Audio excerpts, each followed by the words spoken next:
This is They said Jesus and Natasha. I was like, what?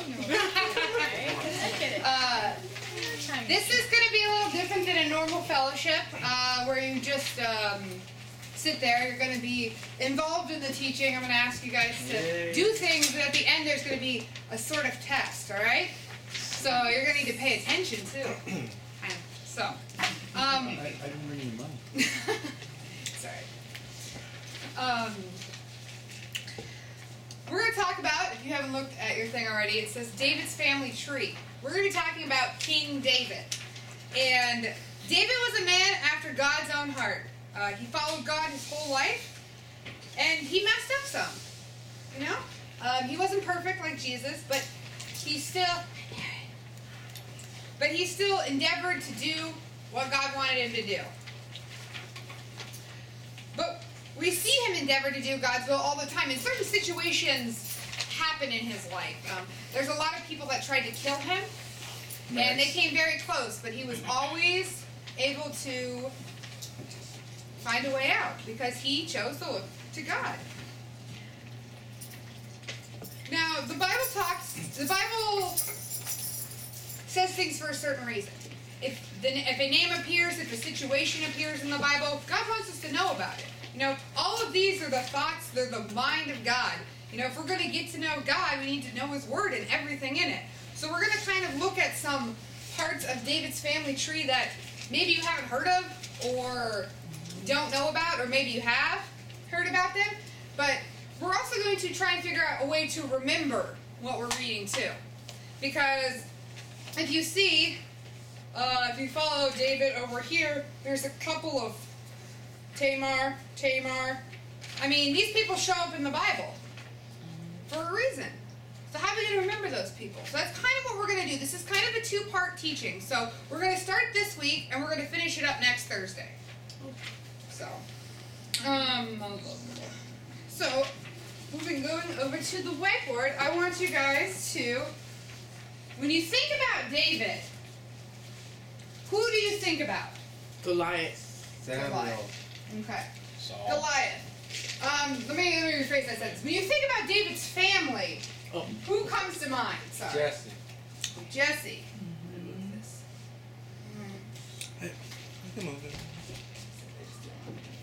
Okay, so Jesse. Alright. Who else is part of his family that you think of? Don't look at your sheet. Boaz. Flip it over.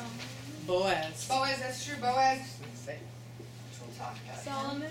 Solomon, yep. Oh, that's right. Solomon. Absalom.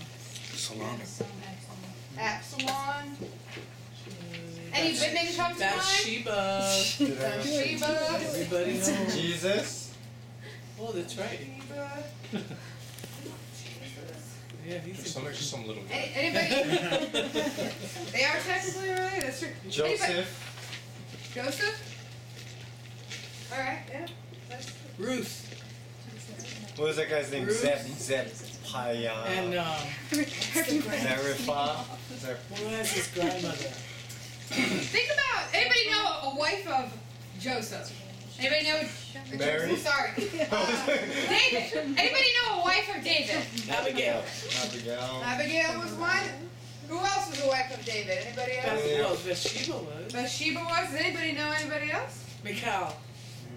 Oh, yeah. What? That was his Mitchell. Or Mitchell. Michael. I'm so used to calling her Michael. Okay. Yeah, I know. Boaz's grandmother. What was her? Rahab. That's true. Rahab is in there. We're not going to talk about her. Okay. So, what about Ammon? Anybody heard of him? Amnon. Yes, that's his son. Yeah. Then we have. Oh, sorry. We're going to talk about this person too. His daughter. Adonijah. Wait a minute. Adonijah. Is he a son or a prophet? Adonijah. Yeah. And we're going to talk about Jonathan, because Jonathan's his family too. Does anybody He know? was brought in, right? By He wasn't like marriage. part of the bloodline, but he was like brought in, like adopted, right? No, well, he was actually his brother-in-law. That's his brother-in-law, yeah. Jonathan turns out Oh, to was be it his brother-in-law? Yeah. But we'll see why in a minute. That's right. All right, go to 1 Samuel 16. Oh, that's that. 1 Samuel 16. Now, You pass my Bible.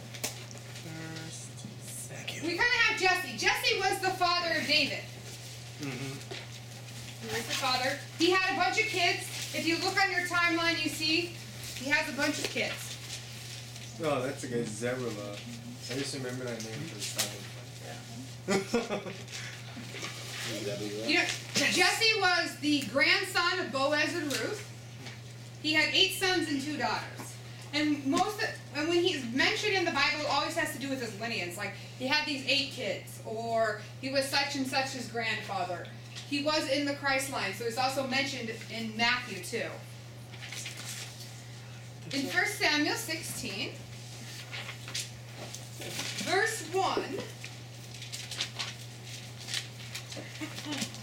16:1. So, before we read that, this is all about Jesse. So, while we read about Jesse, I want you to think, how am I going to remember Jesse as a person in the Bible? So, verse 1 says, "And the Lord said to Samuel, how long will you mourn for Saul, since I have rejected him as king over Israel? Fill your horn with oil and be on your way. I am sending you to Jesse of Bethlehem. I have chosen one of his sons to be my king." So we see Jesse. He's from this place of Bethlehem. Sweet. And he's got some sons. And his sons are going to end up being king of Israel because the Lord rejected Saul, who was the first king. So we're not going to get into that because we're just looking at Jesse now. So let's skip down to verse 10. We're going to look at Jesse's family. Verse 10 says,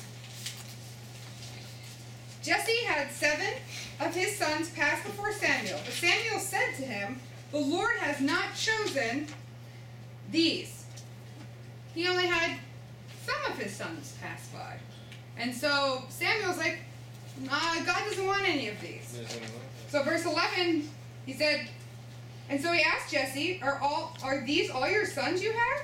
He's like, well, they're still the youngest, Jesse answered, but he's tending to the sheep. Samuel said, send for him. We will not sit down until he arrives. So he sent for him. And brought him in. So we see that David was his youngest son here. And that he wasn't always invited to the fancy dinners. He also was the only one kept home from war. But then he also was sent to check on his brothers. And then he ends up killing Goliath. So if you were going to remember Jesse, how would you do that? Like, do you just remember Jesse as David's father? Is that easy to remember him by? David's father? There's not a lot of information other than he's the father of David. Oh, I thought you meant like something tricky, like just see what's going on.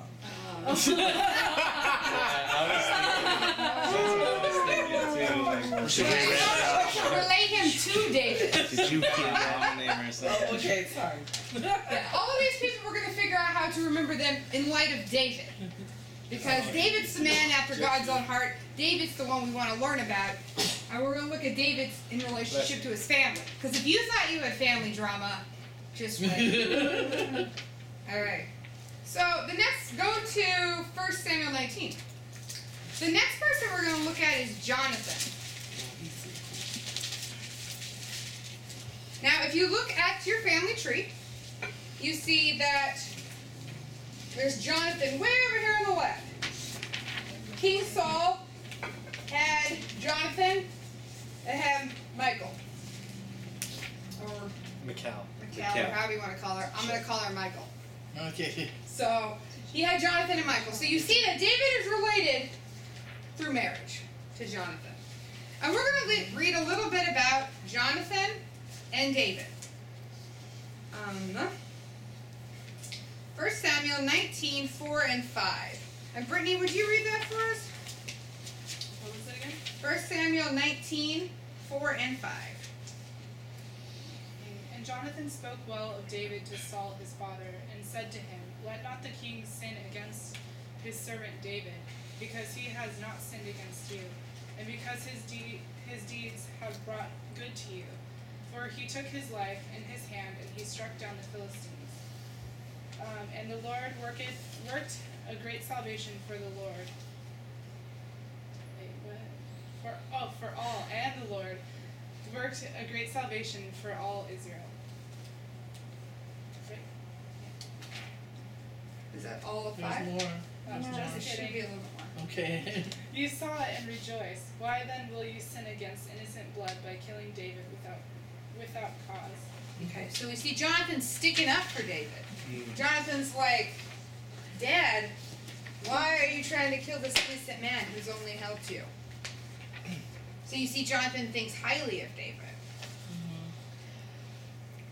We're going to go to 1 Samuel 20 now. So you're correcting me right there. We're going to look in detail about Jonathan. Actually, hold your finger here. Go to 2 Samuel 1:26.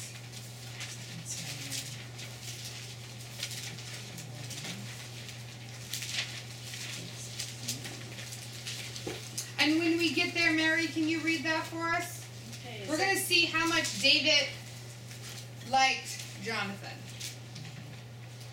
2 Samuel chapter 1 verse 26. I am distressed for thee. Is that it? Yeah. Yeah. I am distressed for thee, my brother Jonathan. Very, you know what? I can't read. Okay, thank you. Okay, 26. Mike, you can't read real good. I am distressed for thee, my brother Jonathan. Very pleasant hast thou been unto me. Thy love to me was wonderful, passing the love of women. Yeah. So he loved Jonathan more than he loved women. So we see that they had a very close relationship. Jonathan is sticking up for David, saving his life. This is the kind of relationship they had. And we're going to look in that detail right now. We're going to read 1 Samuel 20. And we're going to read it out of the NIV. Will you pass this back to Jessica? We're going to have her read it for us. Does anybody else? I printed too. Somebody have a... There you go. We're going to read it out of the NIV just because it's going to be a long passage. And it makes more sense in the NIV. And it's easier to read. So, that's what we're going to do. While we're reading this, though, think of 3 sentences that would describe Jonathan and David's relationship. We see that Jonathan's sticking up for David. We see that David loved him more than he loved any woman. And we're going to read a record about some of their interactions. So be thinking, if I had to come up with 3 sentences to describe Jonathan and David, what would they be? All right, Jessica. How far am I reading to? The whole thing. The whole thing? Okay. Yeah. Then David fled from Naioth at Ramah, and went to Jonathan and asked, What have I done? What is my crime?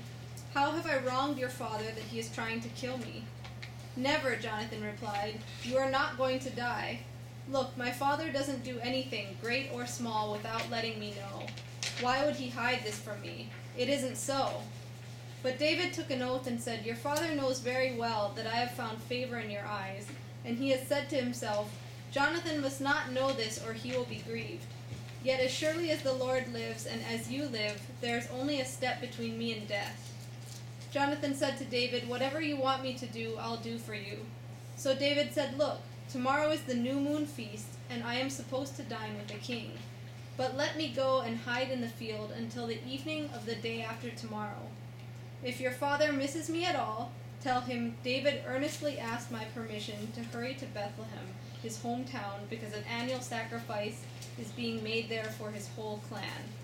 If he says very well, then your servant is safe. But if he loses his temper, you can be sure that he is determined to harm me. As for you, show kindness to your servant, for you have brought him into a covenant with you before the Lord. If I am guilty, then kill me yourself. Why hand me over to your father? Never, Jonathan said.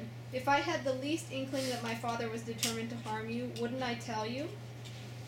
David asked, Who will tell me if your father answers you harshly? Come, Jonathan said. Let's go out into the field. So they went there together. Then Jonathan said to David, I swear by the Lord, the God of Israel, that I will surely sound out my father by this time the day after tomorrow. If he is favorably disposed toward you, will I not send you word and let you know?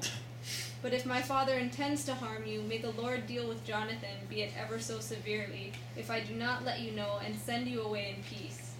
May the Lord be with you as he has been with my father. But show me unfailing kindness, like the Lord's kindness, as long as I live, so that I may not be killed. And do not ever cut off your kindness from my family, not even when the Lord has cut off every one of David's enemies from the face of the earth. So Jonathan made a covenant with the house of David, saying, May the Lord call David's enemies to account. And Jonathan had David reaffirm his oath out of love for him, because he loved him as he loved himself. Then Jonathan said to David, Tomorrow is the new moon feast. You will be missed because your seat will be empty. The day after tomorrow, toward evening, go to the place where you hid when this trouble began, and wait by the stone Ezel. I will shoot 3 arrows to the side of it, as though I was shooting at a target. Then I will send a boy and say, Go find the arrows. If I say to him, Look, the arrows are on this side of you, bring them here. Then come, because as surely as the Lord lives, you are safe. There is no danger. But if I say to the boy, Look, the arrows are beyond you, then you must go, because the Lord has sent you away. And about the matter you and I discussed, remember, the Lord is witness between you and me forever. So David hid in the field, and when the new moon feast came, the king sat down to eat. He sat in his customary place by the wall, opposite Jonathan, and Abner sat next to Saul, but David's place was empty. Saul said nothing that day, but he thought, Something must have happened to David to make him ceremonially unclean. Surely he is unclean. But the next day, the 2nd day of the month, David's place was empty again. Then Saul said to his son Jonathan, Why hasn't the son of Jesse come to the meal, either yesterday or today? Jonathan answered, David earnestly asked me for permission to go to Bethlehem. He said, Let me go, because our family is observing a sacrifice in the town, and my brother has ordered me to be there. If I have found favor in your eyes, let me get away to see my brothers. That is why he has not come to the king's table. Saul's anger flared up at Jonathan, and he said to him, You son of a perverse and rebellious woman, don't I know that you have sided with the son of Jesse to your own shame and to the shame of the mother who bore you? As long as the son of Jesse lives on this earth, neither you nor your kingdom will be established. Now send someone to bring him to me, for he must die. Why should he be put to death? What has he done? Jonathan asked his father. But Saul hurled his spear at him to kill him. Then Jonathan knew that his father intended to kill David. Jonathan got up from the table in fierce anger. On that 2nd day of the feast he did not eat, because he was grieved at his father's shameful treatment of David. In the morning Jonathan went out to the field for his meeting with David. He had a small boy with him, and he said to the boy, Run and find the arrows I shoot. As the boy ran, he shot an arrow beyond him. When the boy came to the place where Jonathan's arrow had fallen, Jonathan called out after him, Isn't the arrow beyond you? Then he shouted, Hurry, go quickly, don't stop. The boy picked up the arrow and returned to his master. The boy knew nothing about all this, only Jonathan and David knew. Then Jonathan gave his weapons to the boy and said, Go, carry them back to town. After the boy had gone, David got up from the south side of the stone and bowed down before Jonathan 3 times with his face to the ground. Then they kissed each other and wept together, but David wept the most. Jonathan said to David, Go in peace, for we have sworn friendship with each other in the name of the Lord, saying, The Lord is witness between you and me, and between your descendants and my descendants forever. Then David left, and Jonathan went back to the town. They had a pretty good friendship, and David kept his promises. He took care of Jonathan's descendant. So, back to the thing I was telling you to think about. If you had 3 sentences to describe Jonathan and David's relationship and how you were going to remember that they were BFFs, what are they? Romance. Somebody want to give me a what? I was going to say Romance. boy. Homie. Devoted. Yeah. They seem to be like pretty good like strategists. They were devoted. Strategist? Yeah. Their devotion was to each other and to God.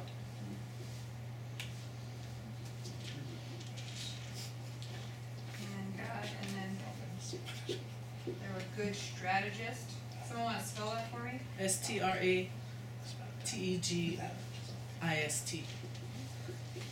Spelling bee, baby. That's wrong.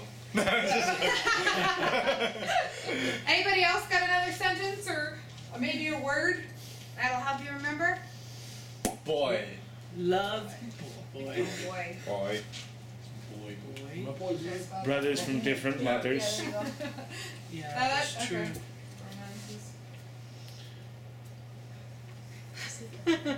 It says he loved Oh yeah, David brother as- from another mother. Yeah, that's Brother from another mother. Yeah. I heard that one. okay. Awesome. Yeah, he said he loved David as he loved himself. KJV, I think, does a better job. It says he loved him like he loved his own soul. All right, we are going to go to 1 Samuel 18 now. So we see that Jonathan and David had a close relationship. We're going to look at Jonathan's sister and his relationship with David. So, which is going to be Michal. It's going to be David's first wife we're going to learn about now. And while we're looking at David's first wife, also think, what are 3 things that are going to help me remember that Michal is David's first wife? All right? So, 1 Samuel 18. Oh, jeez. All right, and then what versions do people have? Are we mostly King James out there, or do we have ESV? I can get ESV. Cool. All right. I have one. Jana, do you want to read 1 Samuel 18, 20 through 38 for us? Sure. We're going to look at just Michal's relationship with David. 20 through 38. 20 through 38, 1 Samuel 18. Okay. Now Saul's daughter Michal loved David, and they told Saul, and the thing pleased him. Saul thought, let me give her to him, that she may be a snare for him, and that the hand of the Philistines may be against him. Therefore Saul said to David a second time, you shall now be my son-in-law. And Saul commanded his servants, speak to David in private, and say, behold, the king has delight in you, and all his servants love you. Now then, become the king's son-in-law. And Saul's servants spoke those words in the ears of David. And David said, does it seem to you a little thing to become the king's son-in-law, since I am a poor man and I have no reputation? And the servants of Saul told him thus, and so did David speak. Thus Saul said, thus shall you say to David, the king desires no bride price except 100 foreskins of the Philistines, that he may be avenged from the king's enemies. Now Saul thought to make David fall by the hand of the Philistines. And when his servants told David these words, it pleased David to be the king's son-in-law. Before the time had expired, David arose and went along with his men and killed 200 of the Philistines. And David brought their foreskins, which were given in full number to the king, that he might become the king's son-in-law. And Saul gave him his daughter Michal for a wife. But when Saul saw and knew that the Lord was with David, and that Michal, Saul's daughter, loved him, Saul was even more afraid of David. So Saul was David's enemy continually. Great. Isn't that funny? Saul's like, I'm going to give David this woman to make him mad. But it turned out that she loved him. And then I think it's great that he asked for 100 foreskins, and then David brought him 2. So let's look about this. So we see that his first wife really loved David. Michal wanted to be David's wife. He wanted. At one point, she really loved him. So they get married. They don't really live it happily ever after. We're going to go to 2 Samuel 6 and kind of see what went wrong. We're going to see that if you see on your thing right here next to Michal, there's a reason why they have no offspring. And we're going to see why right here. So 2 Samuel 6 and verse 16. As the ark of the Lord was entering the city of David, Michal, daughter of Saul, watched from the window, and she saw King David leaping and dancing before the Lord. And here we go. She despised him in her heart. So something changed there. She didn't love him anymore. She despised him in her heart. And so then they brought the ark of the Lord and set it in the place inside the tent that David had pitched for it, and David brought burnt sacrifices, offerings, fellowships before the Lord. After he had finished sacrificing the burnt offerings and the fellowship offerings, he blessed the people in the name of the Lord Almighty. Then he gave a loaf of bread and a cake and date, and he just basically hung out and celebrated with the people because they were bringing the Ark of the Covenant, which represented the presence of the Lord, into that town. So it was something to be excited about. And David loved God. It was a man after God's own heart. He really, really loved him.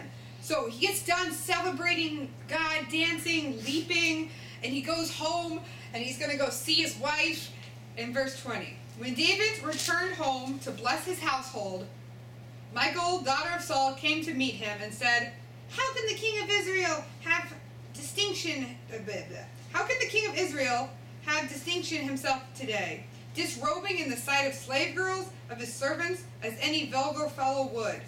So he had taken off his king robe, and he was just dancing and being equal with everybody else, and she did not like that. So the second he comes home, his first wife is really negative towards him. She's trying to hurt his relationship with God. In verse 21, David said to Michal, It was before the Lord who chose me rather than your father or anyone else from the house that he appointed ruler over the Lord's people Israel. I will celebrate before the Lord. I will become even more undignified than this, and I will be humiliated in my own eyes. But by these slave girls you speak of, I will be held in honor. And verse 23, And Michal, daughter of Saul, had no children to the day of her death. So there was no more hanging out with her anymore. So, what are ways to remember her by? We see at first she loved him, and then she got mad that he was making himself equal with the peasants, that he was dancing and praising the Lord, and so she despised him in her heart. So what do we think? Fickle. Oh, fickle. I think I'm really sad. Trifling. Phantom of the Opera. Two-Face. Two-Face. Yeah, Two-Face. I can't say Anything else? Religious. Religious. Religious. Yeah, that's a good one. Religious. Snobby. Snooty. Snobby. Snooty, snobby. Yeah, either way. Snoogans. Snoogin. Snobby. Spoiled. Well, Yeah, spoiled brat. rat is right. Brat. All right. What about when they became husband and wife? That whole incident from what we read before the hating went on. Anything from that? Well, it doesn't say that she loved him, but it doesn't say anything about she wanted to be with him. It was her father. It's true. So, payment. Payment. There we go. That was something. That was where I was going with it. She was a payment. She was sent to be all these things to him. Right. And she ended up being all those things. Right. Like this. Oh, stumbling block. That's why he said. That's why she. Very good. Her dad hooked her up to be a stumbling block. But you know what? She didn't like to dance. David didn't let her. David didn't let this woman stop her. Right. You know, he didn't let his wife, who he earned, stop him from having a relationship with God. And we're going to kind of see that as a trend in David's life. These people are going to try and stop him. They're going to try and stop his life, try and stop his relationship with God. And this is just one example. And we see that what David did was just cut her off. He was like, nope, no more of you. All right, so go to 2 Samuel 3. We're going to briefly look at David's other wives. And 2 Samuel 3, verse 2 through 5. And Andrew, will you read that? Yeah. Thank you. 2 Samuel 3, verses 2 through 5. And it says, And unto David there were sons born in Hebron, and his firstborn was Amnon of Ahinoam, the Jezreelites, and his second Chileab of Abigail, the wife of Nabal the Carmelite, and the third Absalom, the son of Maachah, the daughter of Talmai, king of Geshur. and the fourth Adonijah the son of Haggith, and the fifth Shephatiah the son of Abital, and the sixth Ithream by Eglah, David's wife. These were born to David in Hebron. Alright, so if that didn't make any sense for you, there's a family chart right here with his wife and his children. So that's where we're getting some more of this information. So David had more wives, more children. We're going to go to 2 Samuel 15 now. We're going to move on and look at some of David's children. We're going to look at Absalom. Absalom was a very hairy man. 2 Samuel 15. I heard he had six-pack. I'm sorry again, please. 2 Samuel 15. 15. Thank you. Alright. 2 Samuel 15.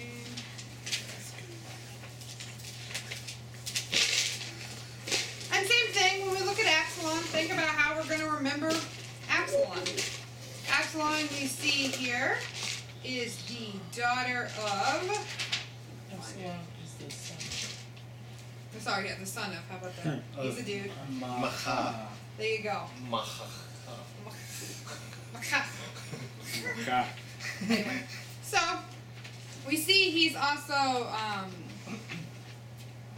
he's on the older of David's sons. So verse 1, we're going to look at what an awesome son Absalom is. Verse 15, verse 1.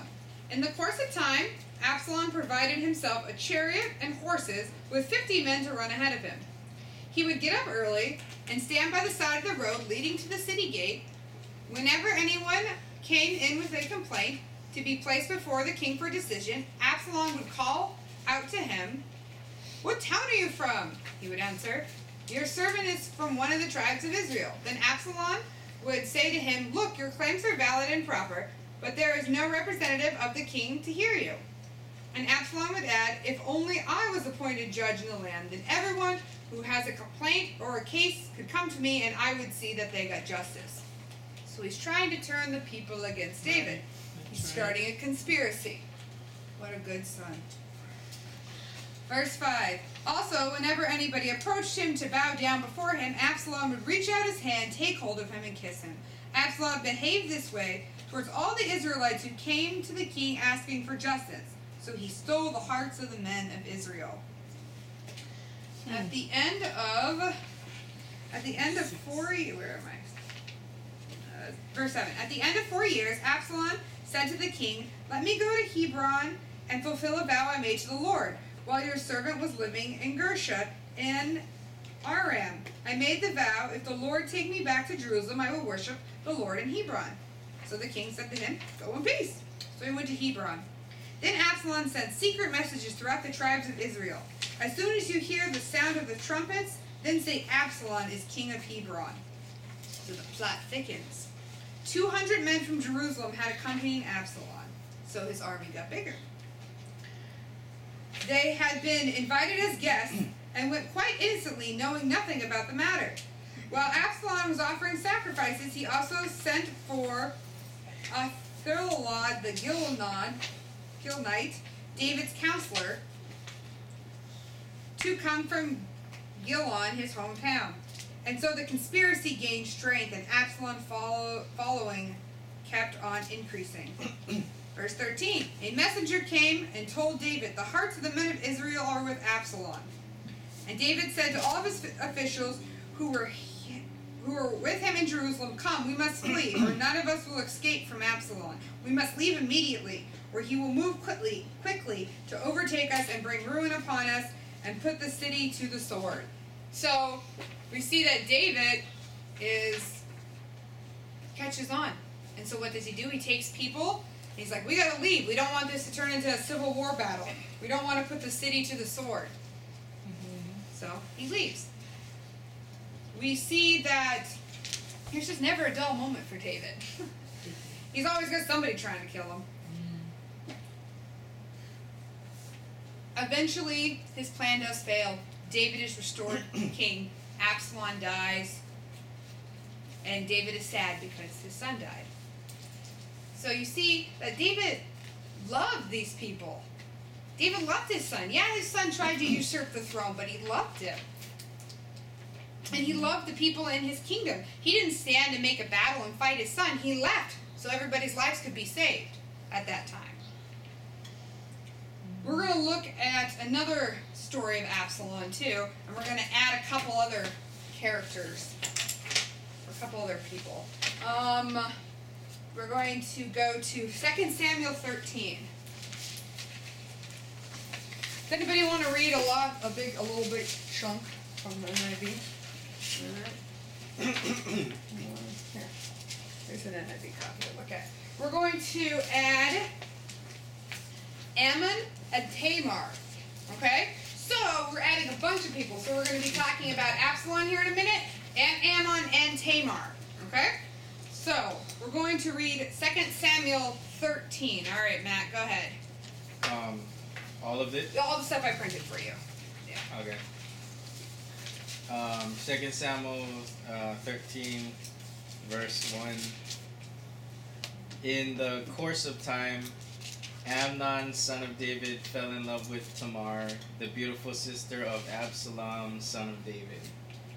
Amnon became so obsessed with his sister Tamar that he made himself ill. She was a virgin, and it seemed impossible for him to do anything to her. Now Amnon had an advisor named Jonadab, son of Shemaiah, David's brother. Jonadab was a very shrewd man. He asked Amnon, Why do you, the king's son, look so haggard morning after morning? Won't you tell me? Amnon said to him, I'm in love with Tamar, my brother Absalom's sister. Go to bed and pretend to be ill, Jonadab said. When your father comes to see you, say to him, I would like my sister Tamar to come and give me something to eat. Let her prepare the food in my sight so I may watch her and then eat it from her hand. So Amnon lay down and pretended to be ill.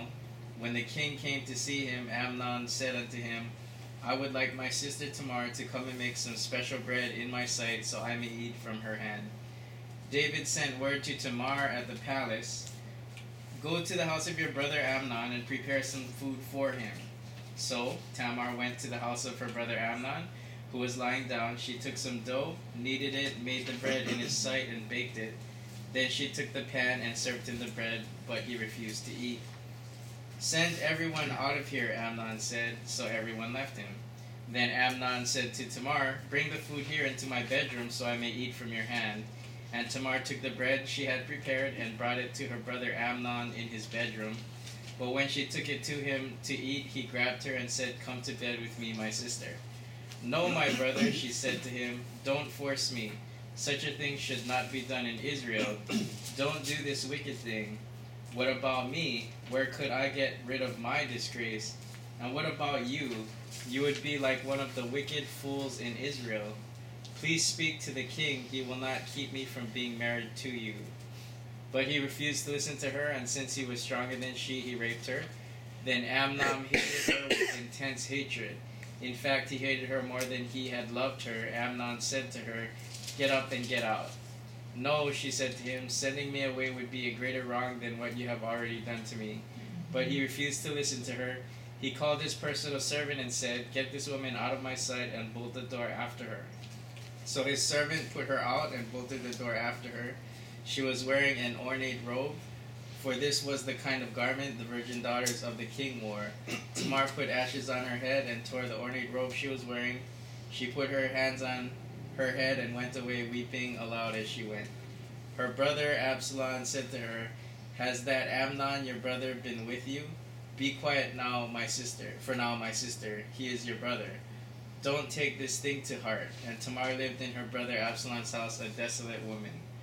When King David heard all of this, he was furious, and Absalom never said a word to Amnon, either good or bad. He hated Amnon because he had disgraced his sister Tamar. Okay, hold on a second. Yeah.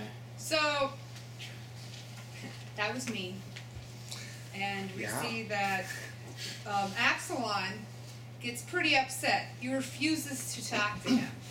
And we're going to see what he's about to do here now. So go ahead and keep reading in 23. Yeah, verse 23. 2 years later, when Absalom's sheep shearers were at Baal-Hazor near the border of Ephraim, he invited all the king's sons to come there. Absalom went to the king and said, "Your servant has had shearers come. Will the king and his attendants please join me?" "No, my son," the king replied. "All of us should not go. We would only be a burden to you." Although Absalom urged him, he still refused to go but gave him his blessing. Then Absalom said, "If not, please let my brother Amnon come with us." The king asked him, "Why should he go with you?" But Absalom urged him. So he sent with him Amnon and the rest of the king's sons. Absalom ordered his men, "Listen, when Amnon is in high spirits from drinking wine, and I say to you, 'Strike Amnon down,' then kill him. Don't be afraid. Haven't I given you this order? Be strong and brave." So Absalom's men did to Amnon what Absalom had ordered. Then all the king's sons got up, mounted their mules, and fled. While they were on their way, the report came to David. "Absalom has struck down all the king's sons. Not one of them is left." Okay. So there we go. So Absalom waited for the right time and then kills him and gets revenge for what he did to his sister. That's good. We're done. So we have Absalom, we have Tamar, and we have Amon. So we just read a couple stories. How are we going to remember Absalom? Greedy. Yeah, he decided he was going to be king. And note that he decided it, not God, not David. Yeah. He just wanted to be king, and so he conspiracized his way over there. What else did he do? Rage.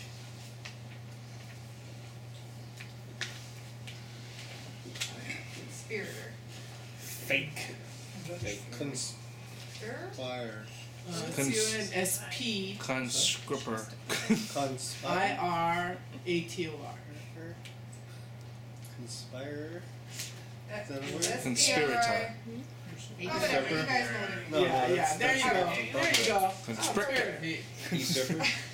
All right, what else about him? Fake.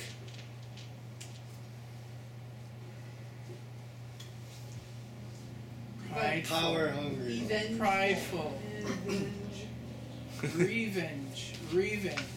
Revengeful. I would just put vengeful. Well, that is actually a too. word, so that would make Revengeful. even more sense. No, revenge is Power revenge. hungry. Revengeful isn't a word. Power Revenge. hungry. Revenge 7. All right. Anything else? Absalom? Mean. Mean. All right. So was the other one too. A six-pack with no heart. Actually, he's like Saul. So, 6-pack, He's like his grandfather. no heart. All right. So let's look at this guy. I put my own personal opinion He's on the worse. chart I gave you because I gave you that chart. So that's my opinion of him. But What do we what do? else are we gonna do to remember him? For Amnon? And for Amnon. Amnon. Amnon. Rapist. Oh, he can remember. He's a rapist. Yes. Incestual rapist. That's a title. Yep. Yes.